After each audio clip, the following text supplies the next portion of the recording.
In this video, I will briefly discuss the fallacy of appeal to authority, or argumentum ad verecundiam. An appeal to authority is a common type of fallacy that arises when one who has the difficulty in confronting or understanding complicated questions will seek refuge to the ideas, concepts, principles, or judgments of a person who enjoys a reputation as an expert or an authority of the matter at issue.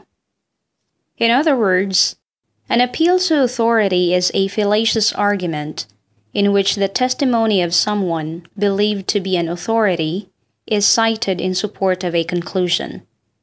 It must be noted that the person being cited here is not, in fact, an expert or an authority on the matter, or for some reason should not be relied upon.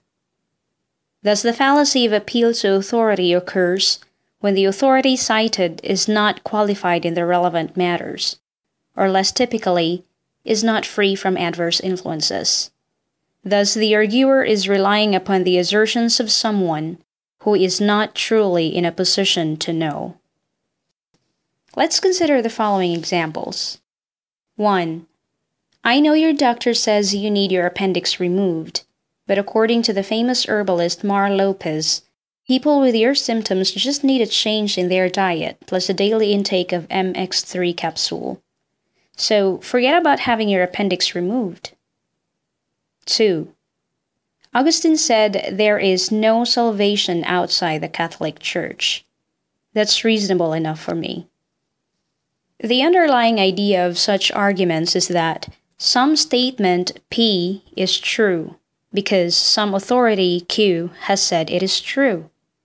The argument's basic structure then is this. Authority P asserts that Q, therefore Q. Here, we see immediately that such an argument is neither valid nor inductively strong, since the mere fact that someone asserts Q neither makes it so or nor makes it probable. Typically, however, the arguer believes more than the mere fact that P asserts that Q. The arguer very likely is assuming such things as that P is someone who knows what he or she is talking about Q, or that P is speaking without bias, or that P is telling the truth. If those or similar assumptions are well-founded, then the appeal to authority P may constitute a good argument, that is, non-fallacious reasoning. It must be noted that not all appeals to authority are fallacious. In fact, some appeal to authority may be inductively strong. After all, we should accept the testimony of qualified and unbiased experts, for there are indeed experts in their own right. Now, to identify an appeal to authority fallacy, we ask two questions. First, is the authority in fact a qualified authority about matters related to Q? And 2, is there any good reason to believe that the authority may be biased in matters related to Q? And so, regarding example 1 previously mentioned, we should ask whether Mar Lopez is qualified to claim that proper diet and daily intake of MX3 capsule will render the removal of someone's appendix unnecessary. So, is Mar Lopez an expert in human anatomy? Can he provide a scientific proof that proper diet and daily intake of MX3 capsule will render the removal of someone's appendix unnecessary? Regarding example number 2, we should ask whether Saint Augustine, although he was a famous Catholic theologian, has proofs that heaven and hell really exist. As a matter of fact, issues about heaven and hell are very complicated ones. In fact, nobody has proven that indeed heaven and hell exist. If this is the case, how can we meaningfully talk about salvation? A common variation on the appeal to authority is an appeal to a magazine or newspaper article, or a radio or TV program. Consider this example. They have found a cure for cancer. I read about it in the New York Times. In such case, we ought to ask the same question. Is the source cited a reliable one in this matter?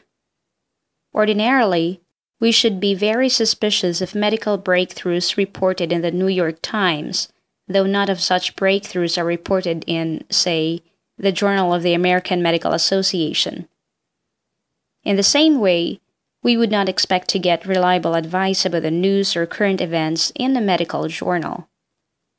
Hence, the appeal to authority fallacy occurs when an argument is supported by a reference to a publication or program not known for the specialization on the subject.